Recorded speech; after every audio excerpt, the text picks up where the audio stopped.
The Alpha's deadliest hound had never hesitated. Not once. Not for mercy. Not for innocence. When the order was given, the pack expected blood.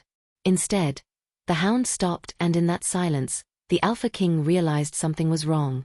No one spoke Irene's name when the sentence was announced. They didn't need to. As an Omega without a pack, she stood where the guilty always stood, alone, unprotected, already forgotten. The council recited charges that sounded practiced, urgent, unquestionable. Across the stone yard, chains shifted. Cerberus stepped forward. The Alpha King did not look away. Aldrich Vale had trusted the hound for longer than he trusted councils. Cerberus did not err, did not hesitate. Until he did. The massive wolf halted before Irene, silver eyes burning, scars catching the moonlight. He did not bare his teeth, did not advance. He lowered his head and the yard froze, because every Alpha knew the law. And the hound had just broken it. Before we continue, let's do a quick pack check. Where are you watching from, and what time is it there? I love seeing how far the pack reaches. And tell me in the comments. Should the Alpha's hound ever be unleashed again? Don't forget to like, subscribe, and stay close. They held the trial at moonrise. Not because justice required ceremony. Because fear did. The stone yard stretched flat beneath the Alpha King's tower, ringed by torches that barely pushed back the dark. Pack members gathered in silence, shoulder to shoulder, their breath misting in the cold. No one spoke. No one needed to. Irene stood where the accused always stood. Alone. Her wrists were bare. No chains. They hadn't bothered. Omegas didn't run. Not from this. She wore the same plain dress she'd worn that morning, the fabric thin against the wind. Her dark hair fell loose, unbound, as if even that small dignity had been stripped. The council sat elevated on the platform, 5 figures draped in formal cloaks. Their faces were unreadable. Their voices, when they spoke, carried. The charge is conspiracy against the throne, the head counselor announced. His tone was flat, rehearsed. Evidence has been confirmed. The law is clear. No one asked what evidence. No one asked which law. Irene's pack had collapsed 6 months ago. Internal fractures, they'd called it. Territorial disputes. She'd been left unaffiliated, unprotected, a drifter in a world that valued hierarchy above all else. Omegas without packs were invisible, until they were convenient. She lifted her chin. Not in defiance. Just to see. The Alpha King stood at the tower's edge, above the platform, above the crowd. Aldrich Vale. His silhouette cut sharp against the sky, arms folded, posture unmoving. He did not look at the council. He looked at her. His expression gave nothing.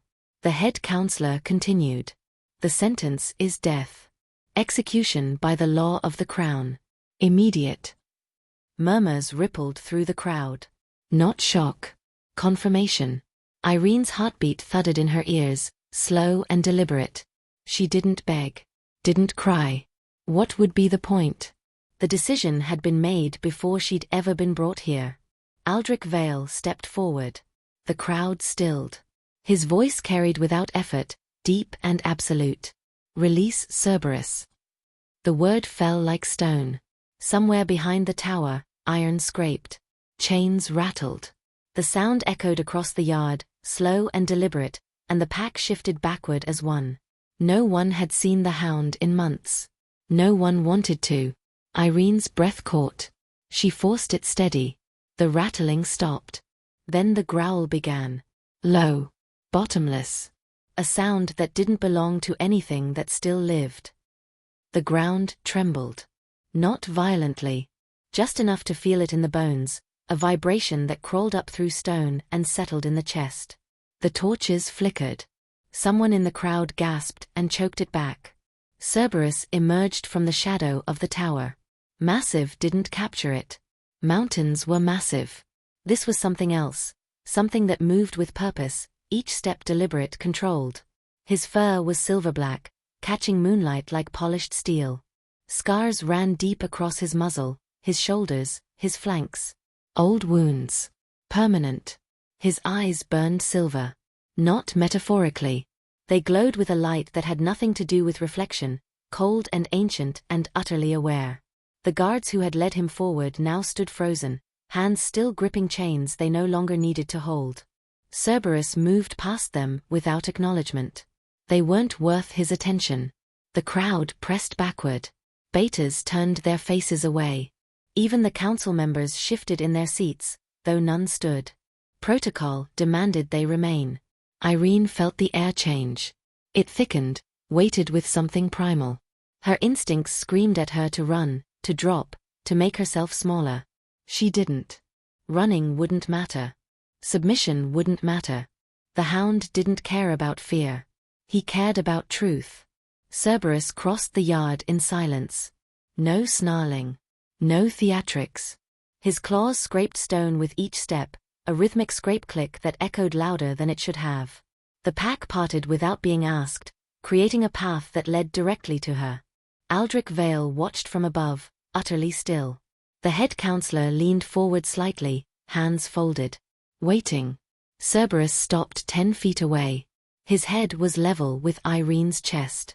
She could see every detail, the way his fur bristled along his spine, the silver threading through black, the way his breath misted in the cold air. He smelled like iron and ash and something older than memory. She met his eyes. It wasn't bravery. It was inevitability. If she was going to die, she would see it coming. Cerberus tilted his head. Slowly. The movement was almost curious, as if he were studying something unexpected. His ears flicked forward. The crowd held its breath. The Hound took another step. Then another. Close enough now that Irene could feel the heat radiating from him, close enough that his shadow swallowed her completely. He lowered his head. Not to strike. To observe. His silver eyes locked onto hers, and Irene felt something shift, not in the air but deeper. Inside. A pull she didn't understand, a recognition she couldn't name. Cerberus didn't move. The yard stretched silent. Waiting. And for the first time in decades, the Hound hesitated. Aldrich Vale's voice cut through the silence. Execute. One word. Absolute. Final. The command rang across the stone yard, carried on breath that misted white in the cold. It was not loud. It didn't need to be. Authority didn't shout. The pack waited for blood. Cerberus stood motionless, silver eyes fixed on Irene. His massive form blocked out the torchlight behind him, casting her in shadow. The scars across his muzzle seemed deeper in the moonlight, stories written in violence. Seconds stretched. The Hound didn't move. A murmur started somewhere in the crowd. Confusion, not fear. This wasn't how it went. The Hound obeyed. Always. Instantly. That was the entire point of his existence. Aldrich's expression didn't change, but something sharpened in his posture. He descended from the tower's edge, boots striking stone in measured rhythm. The crowd parted. Even the council turned to watch. He crossed the yard with the same controlled power Cerberus had, no wasted movement, no hesitation. When he reached the center, he stood 10 paces from the Hound. Close enough to be heard without raising his voice. Cerberus. The Hound's ears flicked. Acknowledgement. But he still didn't move toward Irene. Aldrich's jaw tightened, barely perceptible. The sentence has been given. Execute. This time, the command carried weight, not volume but intent. The kind of authority that bent packs, that held kingdoms. It pressed against the air itself. Cerberus shifted. His claws scraped stone. The crowd leaned forward. Then he stopped. Completely. His silver eyes left Irene for the first time since he'd entered the yard. They fixed on Aldrich. And in that gaze was something no one had ever seen from the Hound before. Refusal. Not defiance. Not rebellion. Something quieter. More absolute. Recognition of a lie. The head counselor stood abruptly. His chair scraped backward, the sound harsh and wrong. Your Majesty, the law is clear. The Hound must. Silence. Aldrich didn't look at him. His focus remained entirely on Cerberus. The two stared at each other. Alpha King and Ancient Enforcer, in a conversation no one else could hear. Irene's heart hammered. She didn't understand what was happening. The hound was supposed to kill her. That was the law. That was justice. Except he wasn't moving. Cerberus took one step. Not toward Irene. Toward Aldrich. Gasps rippled through the crowd. Guards reached for weapons they wouldn't dare draw. The hound had never approached the Alpha King like this. Never challenged. Never questioned. He stopped directly in front of Aldrich, massive head level with the king's chest. For a long moment, neither moved. Then Cerberus lowered his head. Not in submission. In judgment. The gesture was unmistakable. Ancient. A sign written into pack law so old most had forgotten it existed. This execution is unlawful. The yard erupted. Voices overlapped. Shock, denial, confusion. The council members spoke over each other, hands gesturing sharply. Pack members turned to neighbors, demanding explanations no one had. Aldrich raised one hand. The noise died instantly. His expression remained unreadable, but his eyes had changed. They moved from Cerberus to Irene, studying her with an intensity that made her breath catch. Not suspicion. Not anger. Calculation. He turned to the council. His voice was cold, controlled, absolute. The execution is suspended. Your Majesty, the head counselor started. Suspended, Aldrich repeated. Until the truth is determined. He looked back at Irene. She stood exactly where she'd been, alone in the center of the yard, surrounded by hundreds but utterly isolated. Guard her, Aldrich commanded. No one touches her. No one speaks to her. Until I say otherwise. 2 guards moved immediately, flanking Irene without touching her. She didn't resist. What would be the point? Cerberus remained where he stood, head still lowered, silver eyes watching. And in the silence that followed, every person in that yard understood the same impossible thing. The hound had never been wrong. The whispers started in the back rows.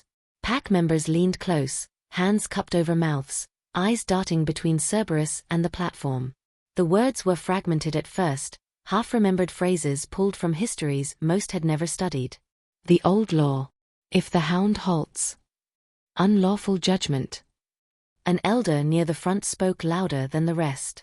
His voice cracked with age but carried authority earned through decades. The Law of the Hound. Article 7. Heads turned.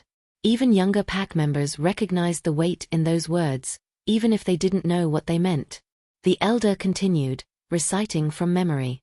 Should the hound refuse execution, the sentence is rendered void. No alpha may override this judgment. No council may command otherwise. The head counselor's face darkened. He stood abruptly, robes sweeping dramatically. That law is ancient. Outdated. It hasn't been invoked in 217 years, Aldrich said quietly. Every eye turned to him. He stood with his hands clasped behind his back, posture rigid, expression carved from stone. The Law of the Hound. Written in the first binding. The foundation of every execution law that followed. The head counselor stepped forward.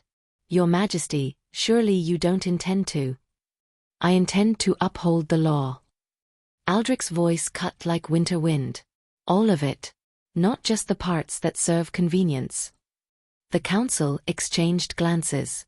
The second counselor, a woman with silver threading her dark hair, rose carefully. Her tone was measured, diplomatic. Your Majesty, the hound is a tool. A weapon. Tools malfunction. Perhaps. Cerberus is not a tool. The correction was soft. Deadly. Aldrich walked closer to where Cerberus stood, still as carved stone, head lowered in that ancient gesture of refusal. He is bound alpha spirit. Created from law itself. He doesn't malfunction. He doesn't err. He responds to one thing only. He paused, letting the words settle. Truth. The word hung in the air like an accusation. The third counselor, younger than the others, spoke up. His voice had an edge of desperation. The evidence was clear. The witness testimonies will be reviewed. Aldrich didn't look at him. His eyes remained on Cerberus, then shifted to Irene. Every document, every witness, every word spoken in this yard tonight. Irene felt his gaze like physical weight. She wanted to speak, to defend herself, to demand answers about charges she still didn't understand. But the guards stood close, and silence seemed safer than words. The head counselor's composure cracked. This is unprecedented. You cannot simply. I can. Aldrich turned fully toward the platform. And I will. The authority in those 3 words silenced everything. He addressed the crowd now, voice carrying to every corner of the yard. The law of the Hound exists for this exact purpose. To prevent false judgment. To ensure truth stands above politics, above convenience, above fear. Someone in the crowd spoke up, a beta woman near the center. But if she's innocent, why was she brought here at all? The question everyone had been thinking. Aldrich's expression didn't change, but something flickered in his eyes. Something cold and calculating and very, very dangerous. That, he said softly, is precisely what I intend to discover. He gestured to the guards flanking Irene. Take her to the North Tower. Private quarters. Post guards at every entrance. She speaks to no one without my direct presence. The guards moved immediately, but Irene didn't. She stood frozen, processing. Private quarters. Not a cell. Not a dungeon. Protection. One of the guards touched her elbow gently, a request, not a command. She moved, legs unsteady, following them toward the tower entrance. Behind her, Cerberus finally lifted his head. The movement was slow, deliberate. His silver eyes followed Irene's retreat, tracking her until she disappeared through the archway. Only then did he turn back to Aldrich. The Alpha King met his gaze evenly. For a long moment, they simply stared at each other. Then Aldrich spoke, too quiet for anyone else to hear. You saw something in her. Cerberus's ear flicked. Confirmation. Show me. The Hound turned and padded toward the tower entrance, each step measured, purposeful. Aldrich followed without hesitation. The council remained on the platform, frozen in various states of shock and fury. The head counselor's hands clenched into fists. The crowd began to disperse slowly, whispers growing louder now, theories multiplying with every step. But one truth settled over them all, undeniable and absolute. Something had changed tonight. The law they'd forgotten still lived. And the Hound, the weapon they'd trusted blindly for generations, had just reminded them why that trust was earned. Not through obedience. Through truth. The North Tower room was sparse. A narrow bed. A single window with iron bars. A wooden chair that had seen better decades. It wasn't a cell, but it wasn't freedom either. The guards had left her at the threshold, positioned themselves outside the door, and said nothing. Irene sat on the edge of the bed and waited. She didn't know what else to do. Her hands lay still in her lap, fingers interlaced, the only outward sign of tension. Her mind raced through the past hours, trying to find the moment everything had broken. The charges made no sense. Conspiracy against the throne. She'd never even seen the throne room. Footsteps echoed in the corridor. Heavy. Deliberate. The door opened without knocking. Aldrich Vale entered first, his presence filling the small space immediately. Behind him, Cerberus's massive form shadowed the doorway. The Hound didn't enter, just stood at the threshold, silver eyes fixed on Irene. Aldrich closed the door. The click of the latch felt final. He didn't sit. Didn't pace. Just stood 3 feet from her, arms crossed, studying her with the same intensity he'd shown in the yard. Up close, she could see details the distance had hidden. The sharp line of his jaw, the way his dark hair was pulled back severely, the complete absence of softness in his expression. Tell me what you did, he said. Not a question. A command. Irene met his eyes. I don't know. Silence stretched between them. Aldrich's expression didn't change. You were charged with conspiracy against the crown. Plotting with dissidents. Sharing classified intelligence. Undermining pack security. He listed each charge like reading from a document, clinical and precise. I didn't do any of that. Then what did you do? Nothing. Her voice stayed level. I worked in the market. Sold herbs. Kept to myself.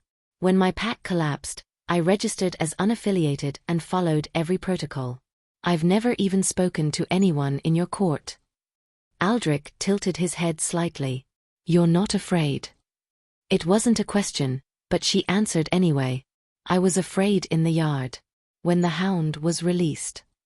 She paused. Now I'm confused. Why? Because you brought me here instead of killing me. She gestured vaguely at the room. This isn't how conspirators are treated. Something flickered in Aldrich's eyes. Not quite amusement. Something sharper. He moved to the window, looking out at the yard below. The crowd had dispersed, but torches still burned. The council presented evidence 3 days ago. Witness statements. Records of meetings. Communications with known agitators. He turned back to face her. All of it pointed to you. Then someone lied. The words came out flat. Certain. Aldrich studied her. You sound sure. I am. Irene's hands tightened in her lap. I don't know who. I don't know why. But I know I didn't do what they said. Most people in your position would beg. Plead innocence desperately. Offer anything for mercy. Would that change anything? Aldrich almost smiled. Almost. No. Then why waste the breath? He was silent for a long moment, just watching her. Then he crossed to the chair, pulled it close, and sat. The action brought him eye level with her, removing the height advantage. It felt deliberate. Tell me about your pack, he said. Irene blinked at the shift. It collapsed. Internal fighting. The alpha and his second couldn't agree on territory boundaries. It escalated. Within a month, half the pack had scattered. And you? I had no ties holding me. No mate. No family left. I registered as unaffiliated and found work in the city market. No one sponsored you. No pack offered adoption. She shook her head. Omegas without connections aren't valuable. We're liabilities. She said it without bitterness. Just fact. Aldrich's jaw tightened almost imperceptibly. Did anyone approach you? Offer protection? Ask you to carry messages? No. Did you attend any gatherings? Political meetings? Border discussions? No. Have you ever left the city limits without authorization? No. Each answer came quick, clear, unhesitating. Aldrich leaned back slightly, eyes never leaving her face. He was reading her the way others read books, searching for inconsistencies, for tells, for the subtle shifts that marked deception. He found nothing. Behind him, Cerberus shifted. The movement drew both their attention. The hound had remained motionless at the threshold, but now he took one step inside. Then another. His claws clicked softly against stone. He approached Irene slowly, deliberately. She held her breath, remembering the yard, the way he'd stopped inches from her. This felt different. Less charged. More curious. Cerberus stopped beside Aldrich's chair. His massive head was level with Irene's shoulder. Those silver eyes studied her with ancient intelligence. Then, slowly, he sat. The action was unmistakable. Protective. Deliberate. Aldrich's eyes widened fractionally, the first real crack in his composure.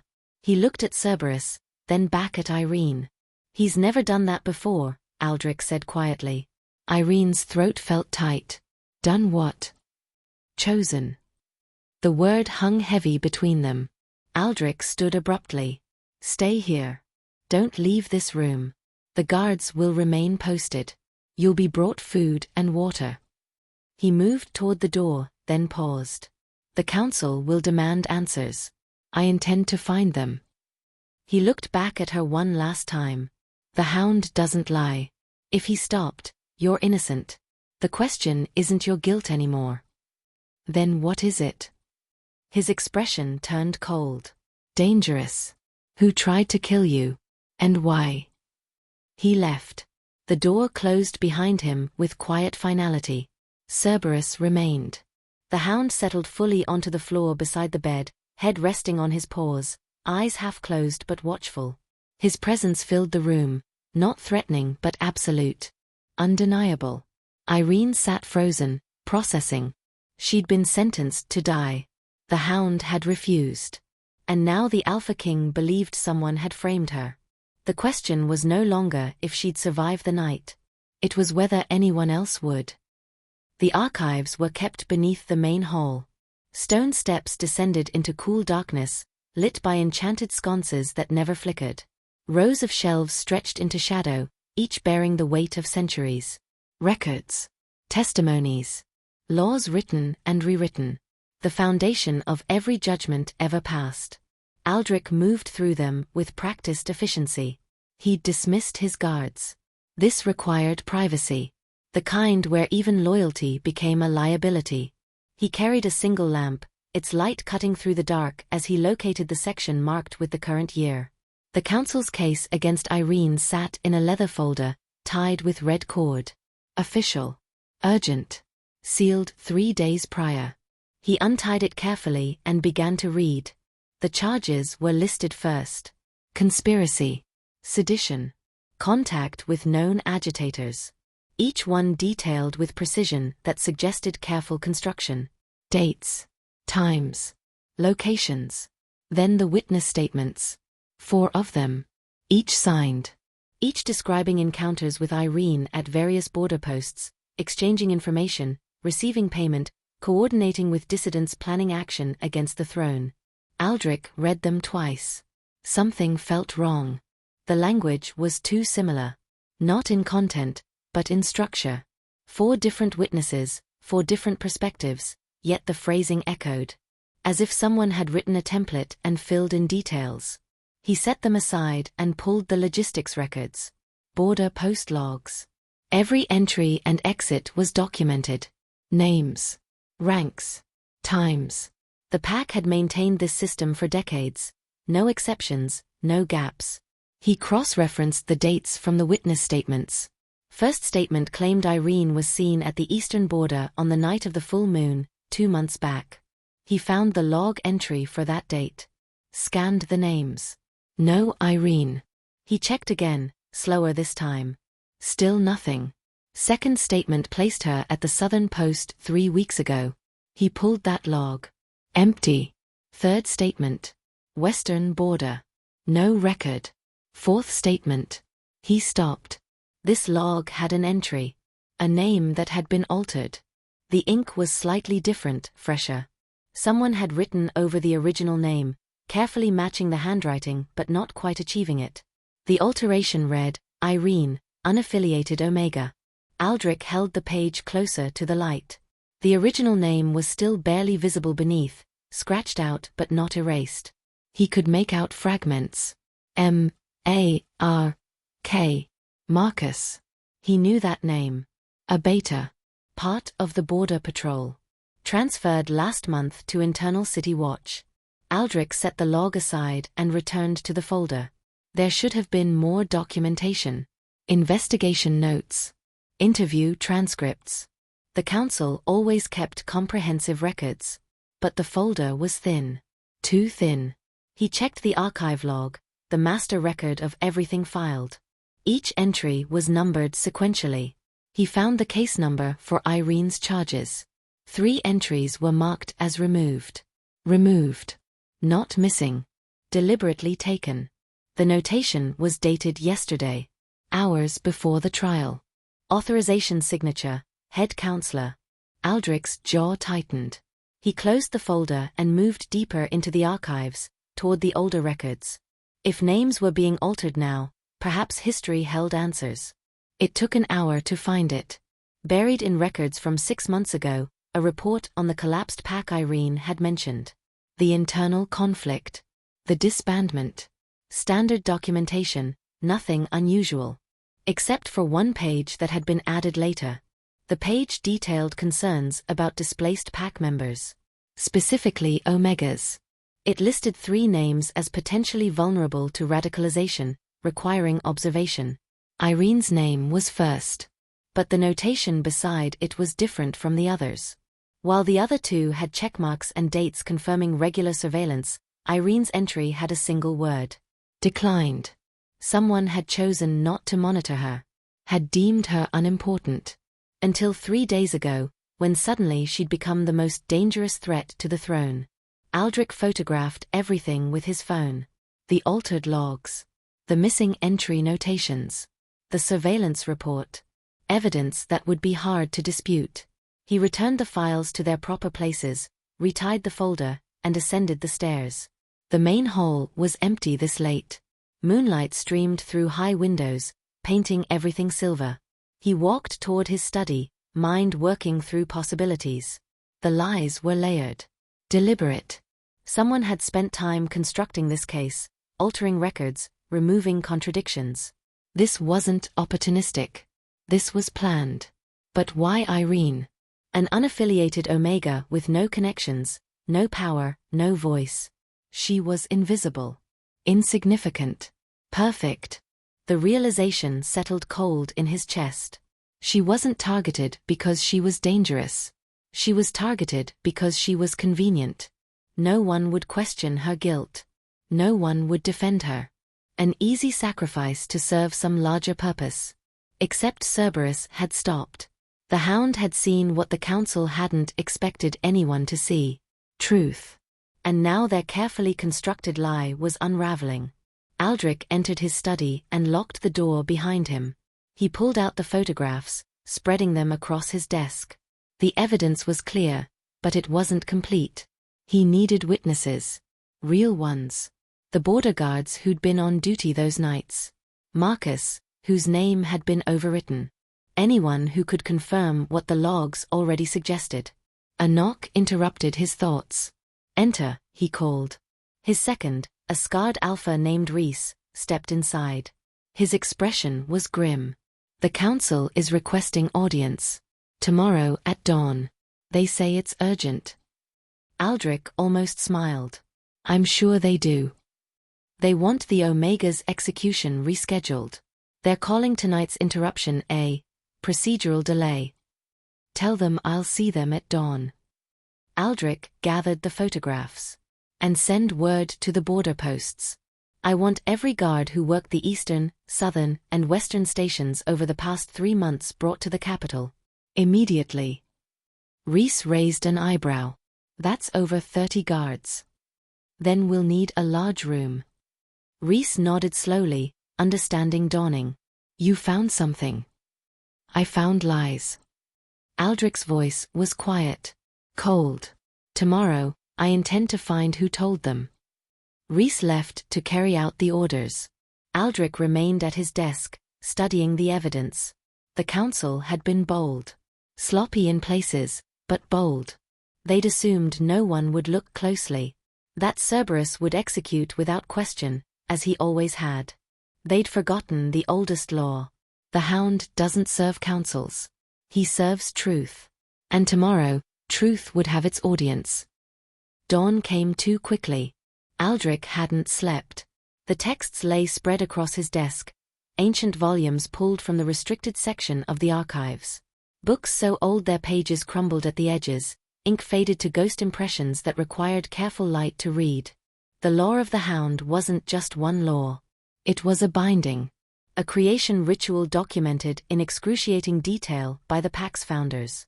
They'd needed an enforcer that couldn't be corrupted, couldn't be swayed by politics or fear or loyalty to individuals. So they'd created Cerberus. Not from flesh. From law itself. An alpha spirit bound to a singular purpose, to recognize truth and punish its absence. But the texts explained something Aldrich had never fully understood. Something the modern Pack had forgotten in their confidence that the Hound was simply a weapon to be aimed. Cerberus didn't respond to commands. He responded to resonance. The word appeared repeatedly in the oldest texts. Truth resonance. A quality some individuals carried, often without knowing it. Not dominance. Not strength. Something deeper. An alignment between what they believed and what existed. People with truth resonance couldn't lie effectively. Not because they were incapable of deception, but because the dissonance it created in them was visceral, detectable. They carried conviction like a frequency. And Cerberus was tuned to that frequency. Aldrich read the passage 3 times, committing it to memory. The hound will halt before one who carries truth unmarked. Not innocence alone, but the resonance of conviction untainted by deception. Such individuals are rare. When found, they must be protected, for they are the foundation upon which just law stands. He sat back processing. Irene. An unaffiliated Omega. No pack. No power. No reason anyone would notice her. Except she carried something the council couldn't fake. Couldn't buy. Couldn't replicate no matter how carefully they constructed their lies. Truth resonance. Cerberus had recognized it instantly. Had refused to kill her not because she was innocent of the specific charges, though she was, but because executing her would have been a fundamental violation of his purpose. She was what he was created to protect. A knock on the door pulled Aldrich from his thoughts. Come. Rhys entered, exhaustion evident in the lines around his eyes. The guards are assembled. 28 arrived overnight. The rest will be here by midday. Good. Aldrich closed the ancient text carefully. And the council? Waiting in the main hall. They've been there since first light. Let them wait. Rhys hesitated. Your Majesty. They're calling for the Omega's immediate execution. They say the hound's hesitation was an anomaly. That you're allowing sentiment to compromise justice. Aldrich's expression went cold. Did they use that word? Anomaly. Yes. Interesting. He stood, gathering the photographs and several marked pages from the texts. Tell them I'll address the matter personally, after I verify something. Rhys frowned. Verify what? Aldrich didn't answer. He moved past his second, heading toward the North Tower. Rhys followed without question. The guards outside Irene's room straightened as Aldrich approached. He nodded once, and they stepped aside. He entered alone, closing the door behind him. Irene sat on the bed, awake. She looked like she hadn't slept either. Cerberus lay on the floor beside her, massive head raised as Aldrich entered. Those silver eyes tracked his movement with ancient awareness. Aldrich studied her for a moment. I need to test something. She stood slowly. What kind of test? An old one. He moved closer, stopping a few feet away. Close enough to observe, far enough to avoid crowding. I'm going to ask you questions. Simple ones. Answer honestly. She nodded. All right. Have you ever killed someone? No. The answer came without hesitation. No pause. No calculation. Have you ever stolen? Yes. Aldrich's eyebrow raised fractionally. Explain. I was 12. My pack was struggling. I took bread from a merchant's stall. Her gaze didn't waver. I was caught. I worked it off. Have you ever wanted power? She paused this time, thinking. Everyone wants some form of power. Control over their own life, at minimum. But if you mean political power, influence, rank, no. Why not? Because I've seen what it costs. Simple. Direct. No embellishment. Aldrich circled slowly, watching Cerberus as much as Irene. If I offered you a place in this court, protection, status, a chance to never be invisible again, would you take it? Irene's jaw tightened. Would it be real? Or would it be another trial with different words? Aldrich almost smiled. Assume it's real. Then I'd ask what you wanted in return. Assume I wanted nothing. Then I'd assume you were lying. The words came out flat, matter of fact. Cerberus's ears perked forward. His gaze shifted from Irene to Aldrich, then back. Something in his posture changed, not agitation but attention. Aldrich stopped circling.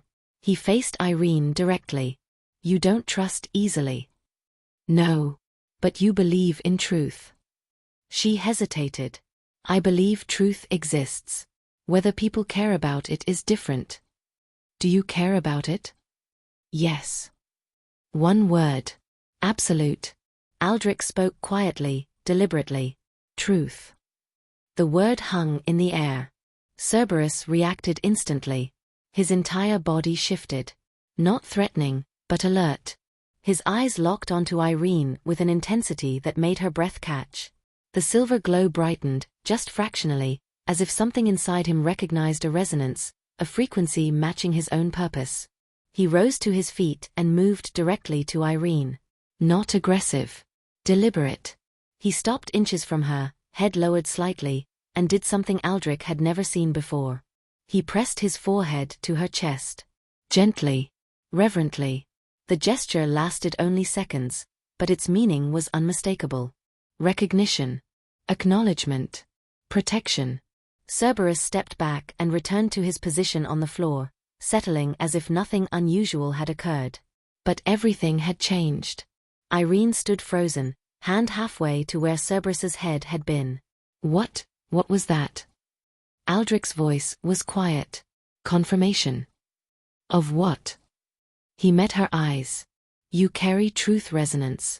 It's rare. Unmarked. The kind of quality that can't be faked or taught or purchased. She shook her head slowly. I don't understand. You don't need to. Aldrich moved toward the door, then paused.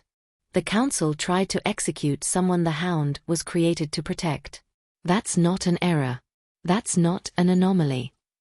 He looked back at her, expression hard. That's treason. He left before she could respond. In the corridor, Rhys waited. One look at Aldrich's face told him everything he needed to know. Assemble the council, Aldrich said quietly. And bring the border guards. All of them. The main hall. No. Aldrich's jaw tightened. The judgment yard. Understanding flickered in Rhys's eyes. The judgment yard. Where public trials were held. Where the pack witnessed justice. Where Cerberus was unleashed. Under moonlight? Rhys asked carefully. Aldrich's expression was stone. At noon. I want everyone to see clearly. He descended the stairs, leaving Rhys to carry out the orders. The council wanted their execution. They were about to get one. Just not the one they'd planned. Noon sun beat down on the judgment yard. Different from moonlight. Harsher. More revealing. Shadows fell sharp and unforgiving across stone that still bore scorch marks from torches the night before. The pack gathered again, but the atmosphere had changed. Whispers ran through the crowd like current through water. Everyone had heard fragments. The Hound's refusal. The ancient law. The suspended execution. Now they wanted answers. The council sat on the same platform, but their composure had cracked. The head counselor's hands gripped the armrests too tightly. The second counselor kept glancing toward the tower entrance. The younger ones simply looked afraid. Aldrich stood in the center of the yard. No platform. No elevation. Eye level with his pack. Behind him, 30 border guards formed a line, faces uncertain but present. Irene stood to the side, flanked by guards. Not as prisoner now, but as witness. Cerberus sat beside her, massive and still, silver eyes tracking everything. The crowd numbered in the hundreds. Every available pack member had come. Word had spread. Something was about to break. Aldrich raised one hand. Silence fell instantly. His voice carried without strain. 2 nights ago, the council presented charges against an unaffiliated Omega. Conspiracy. Sedition. Coordination with enemies of the throne. He paused, letting the words settle. The evidence appeared comprehensive. Witness statements. Border crossing records. Meeting confirmations. The head counselor straightened slightly, sensing opportunity. Your Majesty, if you've reconsidered. Aldrich continued as if he hadn't spoken. The Hound refused execution. An event so rare it hasn't occurred in over 2 centuries. This forced examination of the evidence presented. He pulled photographs from his coat. What I found was interesting. He held up the first image. A border log, visible even from distance. The altered name clear under magnification. This log claims Irene crossed the western border 3 weeks ago. The original name was Marcus. A beta in Border Patrol. He gestured to the line of guards. Marcus, step forward. A young man separated from the group. His face was pale but determined. Aldrich addressed him directly. Were you at the Western Post 3 weeks ago? Yes, Your Majesty. Did you cross the border that night? Yes. To retrieve a wounded scout. It was logged. My name was in the record. Was Irene with you? No, Your Majesty. I'd never seen her until this morning. Murmurs rippled through the crowd. The head counselor stood abruptly. This proves nothing. Records can be misread. Names can be similar. There were 4 witness statements. Aldrich's voice cut through the excuse like ice. Each claimed to have seen Irene at different border posts on specific dates. He addressed the guards.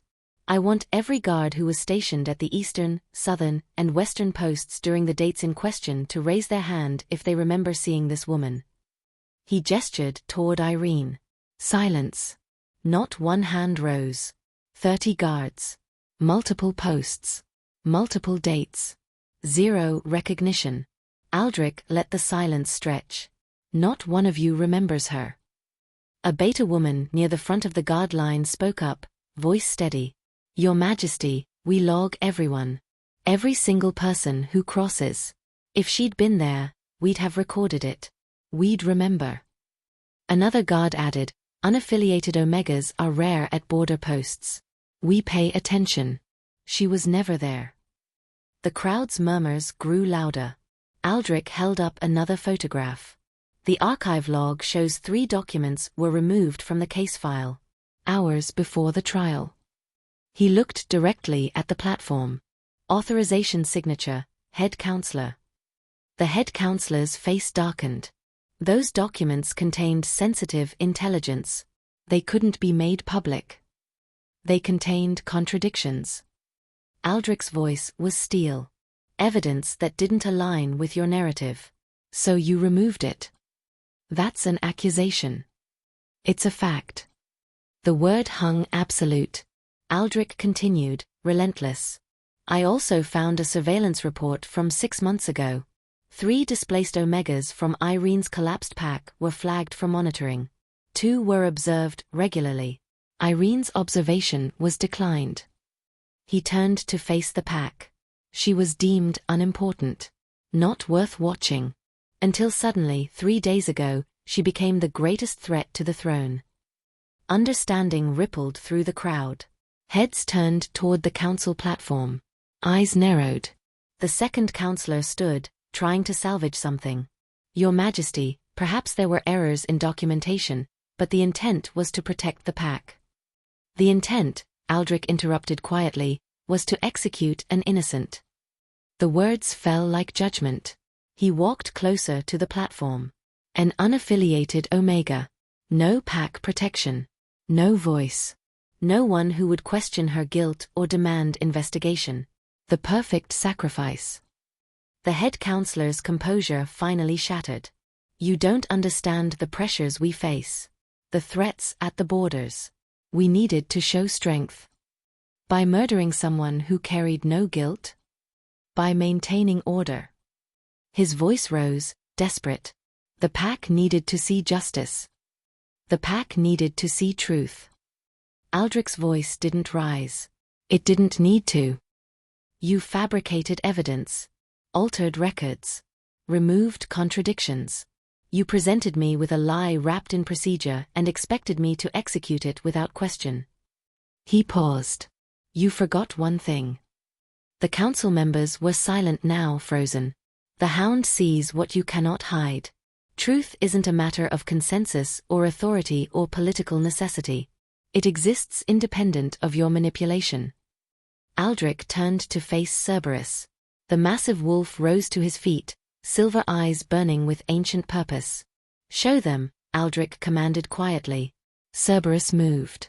Not toward Irene. toward the platform. The council members recoiled. Guards stationed at the platform sides tensed but didn't interfere. Everyone understood. This was judgment. The hound stopped at the base of the platform. His eyes moved across each council member slowly, deliberately, reading them the way he'd been created to read. When his gaze settled on the head counselor, something shifted. A growl built in his chest. Low. Unmistakable. Recognition of deception. The head counselor stumbled backward. His chair toppled. This is madness. The hound is a tool, not a judge. Aldrich's voice carried across the yard. Article 7 of the first binding. The law of the hound. Should the hound recognize falsehood in judgment, those who spoke it stand condemned by their own words. He looked at the council. You used him as a weapon. Aimed him at an innocent. Expected him to execute without question because that's what weapons do. He stepped closer to the platform. But he's not a weapon. He's the embodiment of the law you swore to uphold. And he just found you wanting. The younger counselor broke first. He dropped to his knees. I didn't know. The head counselor said the evidence was verified. I only signed. You signed without investigating. Aldrich's tone was flat.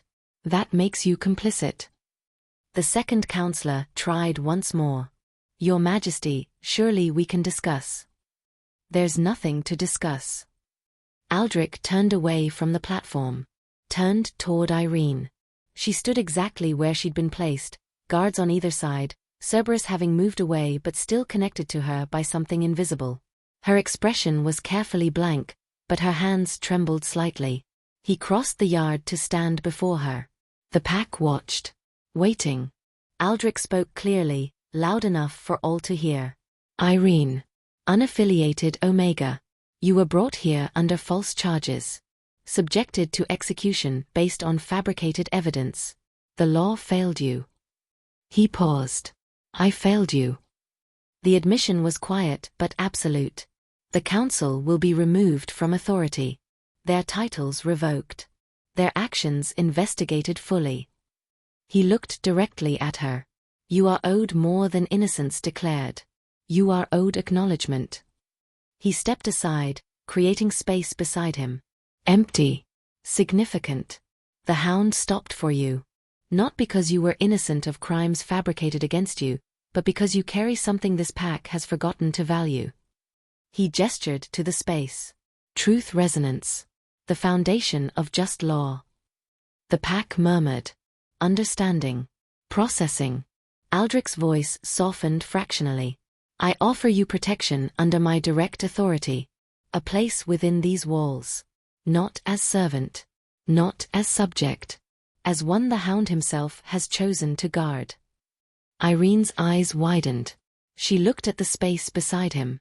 Then at the platform where the council sat in ruins. Then at the pack, hundreds of eyes watching. She spoke quietly. Why? Because the hound doesn't lie. Aldrich met her gaze. And neither, it seems, do you. Silence held the yard. Then, slowly, Irene stepped forward. Not into the space beside Aldrich. Not yet. She turned to face the pack. I don't want power. I don't want status. But I want the truth to matter. Her voice carried, stronger than expected. If accepting his protection means truth has weight here, then I accept. She looked back at Aldrich. But not for me. For the next unaffiliated Omega who stands where I stood. Make sure they're seen before they're sentenced. Something flickered in Aldrich's eyes. Not quite respect. Something deeper. He nodded once.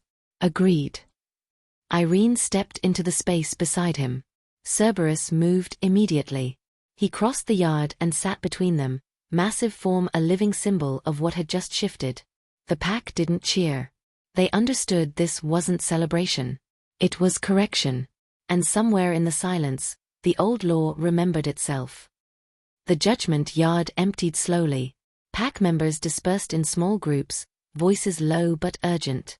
Processing. Debating. Some looked back at the platform where the council remained under guard, stripped of authority but not yet removed.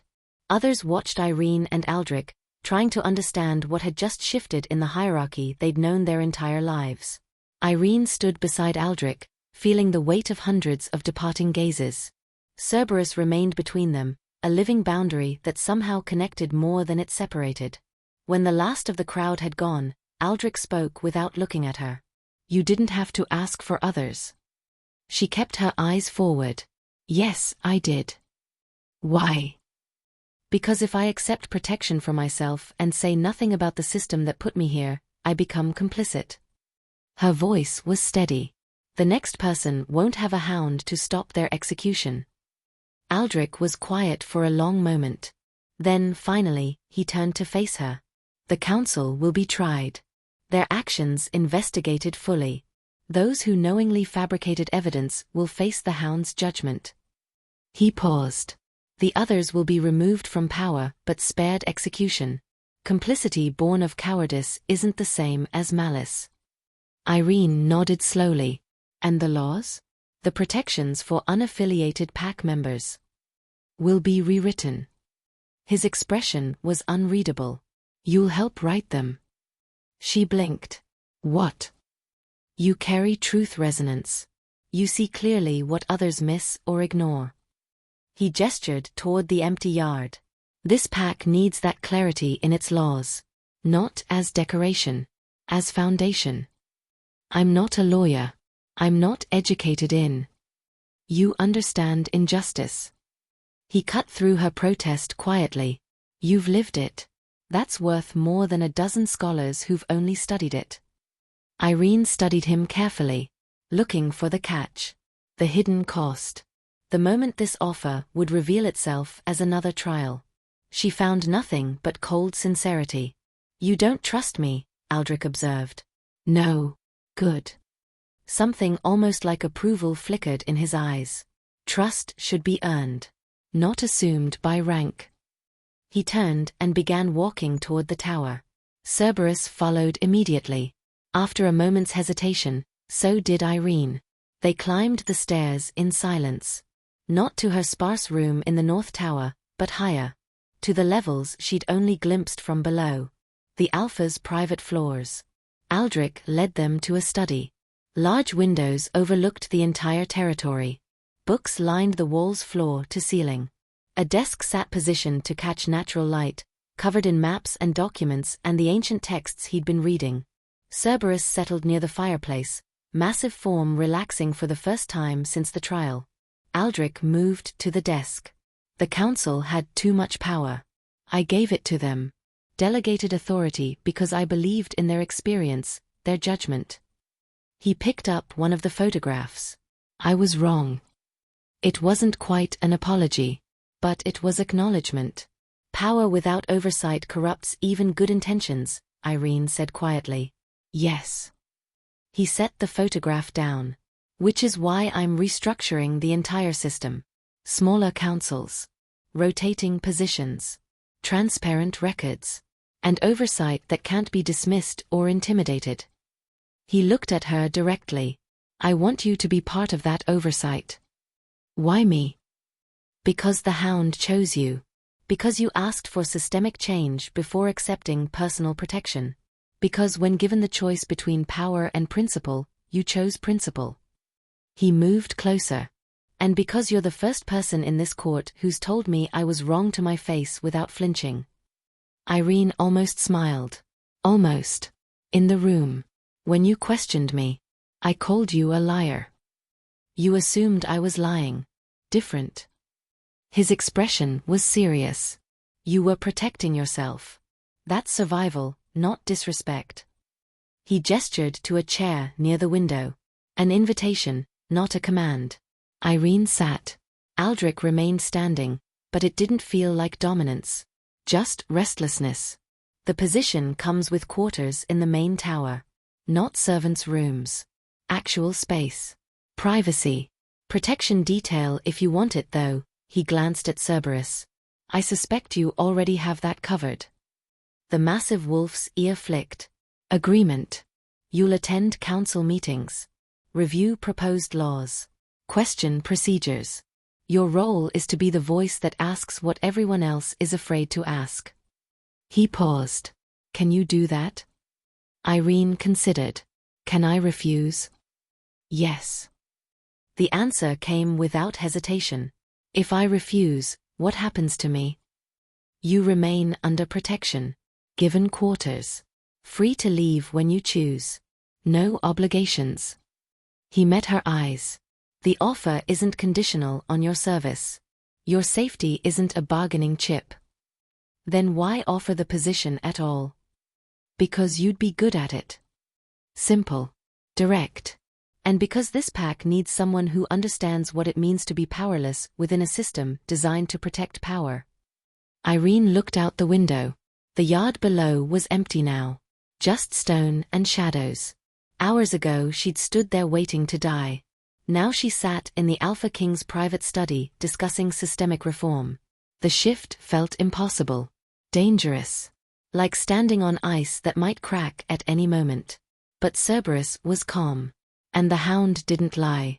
She turned back to Aldrich. If I do this, if I accept, I need one promise. Name it.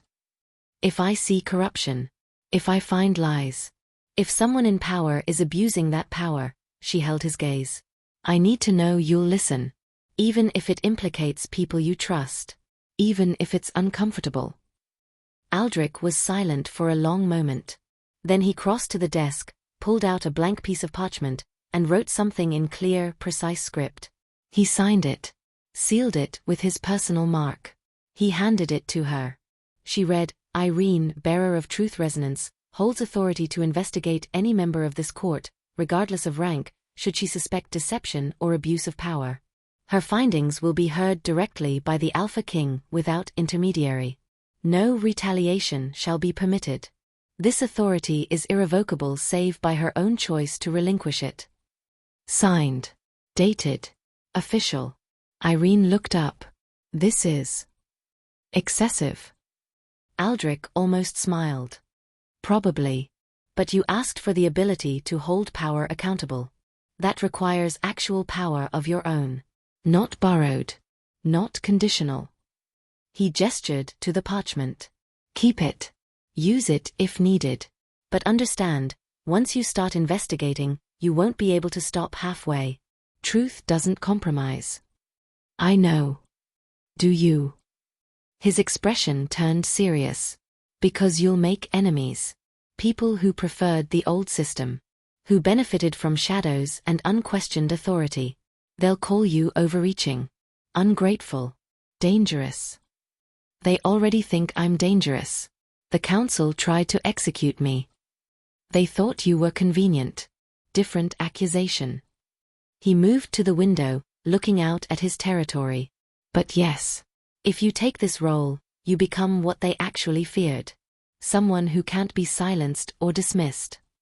Irene folded the parchment carefully, slipped it into her pocket. I accept. Aldrich turned. Something flickered in his expression. Satisfaction, maybe. Or relief. Then we begin tomorrow. He moved toward the door. Reese will show you to your quarters. You'll need rest. The council restructuring meetings start at dawn. He paused at the threshold. Irene. She looked up. Thank you. The words were quiet. Genuine. For not running when you had the chance. For demanding change instead of just accepting safety. The pack needs that. He left before she could respond. Cerberus rose slowly, stretched, and padded to her side. He sat, waiting. Irene looked down at him. You knew, didn't you? That night in the yard. You knew something was wrong before anyone else did. Silver eyes met hers. Ancient. Patient. She reached out carefully, rested her hand on his massive head. The fur was surprisingly soft beneath the scars. Thank you, she whispered. For stopping. The hound's eyes closed briefly. Acknowledgement. When Reese arrived to escort her to her new quarters, Cerberus followed without being asked. And somewhere in the archives below, the ancient law settled back into its proper place. Remembered. Restored. Ready. 3 days later, the pack assembled again. Not for execution. For decree. The judgment yard felt different under afternoon sun. Lighter. The oppressive weight that had hung over the stones had lifted, replaced by something cautious. Hopeful, maybe. Or just less afraid. Aldrich stood on the platform this time, not to distance himself, but because what he was about to announce needed to be heard clearly by everyone. Irene stood beside him. Not behind. Not in front. Beside. The placement was deliberate.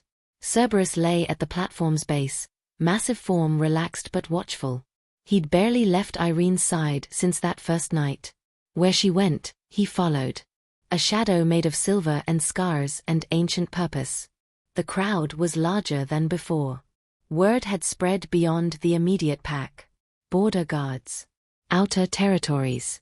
Even unaffiliated wolves who'd heard whispers of what had happened and came to see if the stories were true. Aldrich raised his hand. Silence fell. 3 days ago, this pack witnessed the failure of its justice system. Not a small failure. A fundamental one. His voice carried without strain.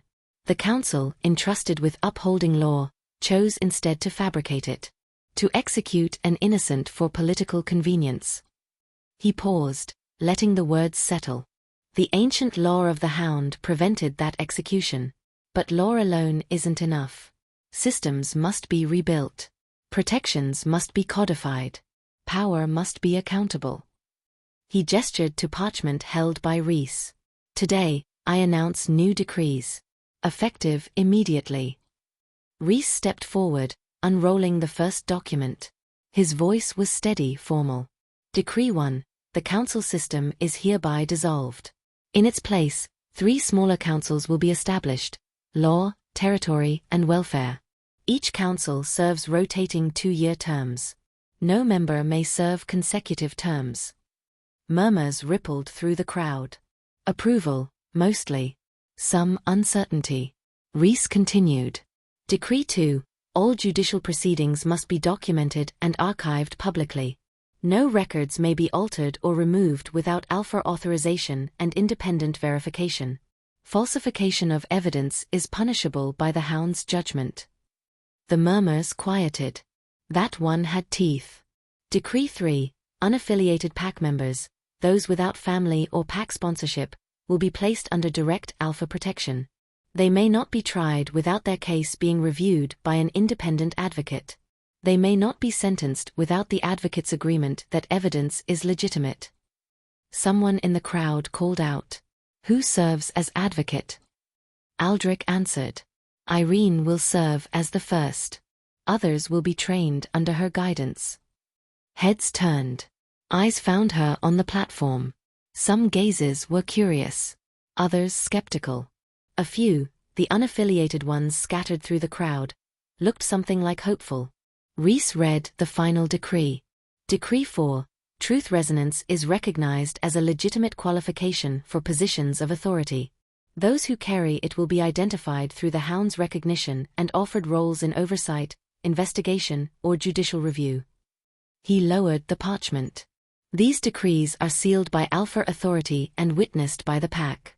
They may not be revoked without majority pack vote. The crowd was silent. Processing. Understanding what had just shifted. Aldrich spoke again. The former council members have been judged. The head counselor and 2 others were found guilty of deliberate falsification. They will face the Hound at moonrise. No one protested. Justice delayed, but delivered. The remaining council members have been stripped of authority but spared execution. Their complicity was born of cowardice, not malice. They will serve the pack in other capacities, under supervision. He paused. Questions? A beta woman near the front raised her hand. Aldrich nodded. Your Majesty, what if the Hound stops again? What if someone else carries this? Truth resonance. Aldrich's expression was steady. Then we listen. The Hound doesn't lie. He doesn't make mistakes. If he stops, we stop. And we investigate until we find what he found. Another voice called from the back. What if someone tries to manipulate the system? claim they have this resonance when they don't. The hound will know. Aldrich's tone was absolute. Truth resonance isn't something that can be faked. It's not a skill or a talent. It's an alignment. You either carry it or you don't. And Cerberus reads it like we read scent. He looked down at the massive wolf. Cerberus's eyes were half closed, but his ears tracked every sound. Always listening. Always watching. An older alpha spoke up, voice respectful but firm. Your Majesty, you've given significant power to someone with no rank, no training, no history in this court. How do we know? How do you know she won't abuse it? Aldrich finished. You don't. But you also didn't know the council would abuse theirs, and they had decades of supposed legitimacy. He stepped forward to the platform's edge. I'm not asking you to trust blindly. I'm asking you to trust the law that saved an innocent. The hound chose her. That's not sentiment.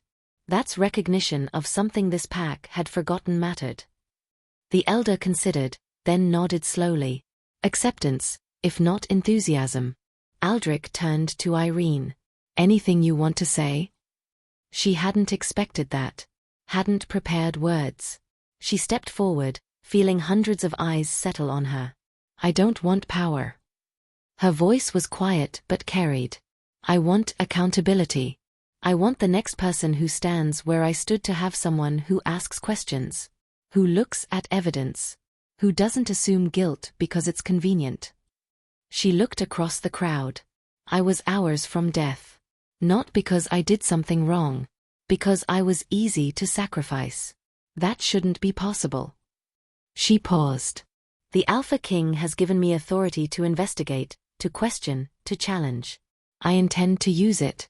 If that makes me unpopular, so be it. But if it prevents one false execution, it's worth it. She stepped back. No dramatic flourish. No appeal for support. Just truth, stated plainly. The crowd was quiet.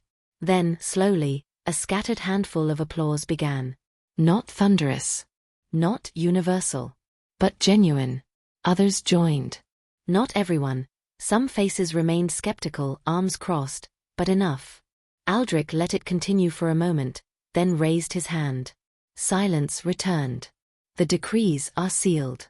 The pack has witnessed. We move forward. He looked directly at Cerberus. The hound's duty tonight is clear. Justice for those who corrupted law. After that. He paused. After that, he rests. Cerberus's eyes opened fully. Silver gaze met Aldrich's. Something passed between them. Understanding. Agreement. For decades, Cerberus had been unleashed only for executions. Had known only violence and judgment and the weight of taking life in law's name. He'd stopped once, and that stop had changed everything. But after tonight's justice was served, he would withdraw. Not vanish. Not disappear. But step back from the constant readiness, the perpetual edge of violence. He would rest. The pack began to disperse.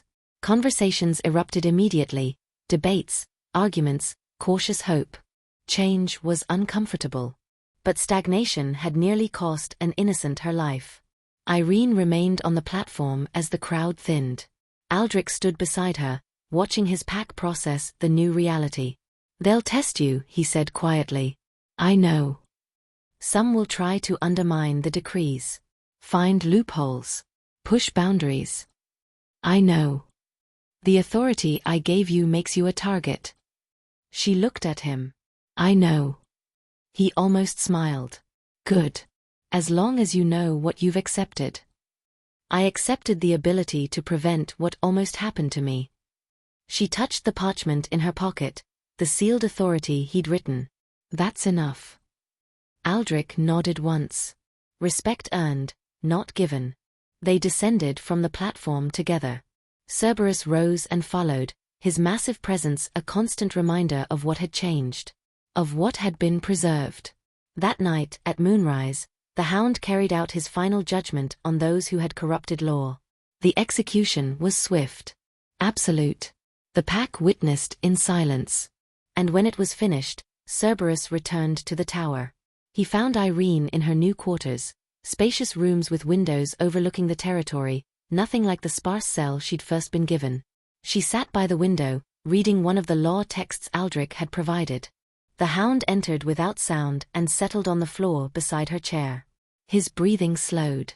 His silver eyes dimmed slightly, not in pain, but in rest. For the first time in decades, the Deadliest Hound stood down. Not because there were no more threats.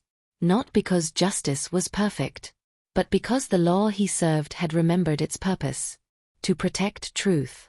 To halt before the innocent. To wait, when waiting mattered more than action. Irene reached down, rested her hand on his scarred head. "Thank you," she whispered again. "For waiting." Cerberus's eyes closed. Outside, the pack settled into uneasy peace. The kind that comes after trauma. After systems break and rebuild. After realizing that what you trusted had failed, but could be made stronger. In the archives, the ancient laws rested alongside the new decrees. History and future, bound together. In the judgment yard, moonlight painted stone silver. And in the tower, an Omega who should have died 3 nights ago sat reading laws she would help reshape. The pack didn't cheer. They understood. Justice didn't roar. It waited. If this story made you pause, you're already part of the pack. Subscribe for more Alpha, Omega, and Forbidden Truth stories.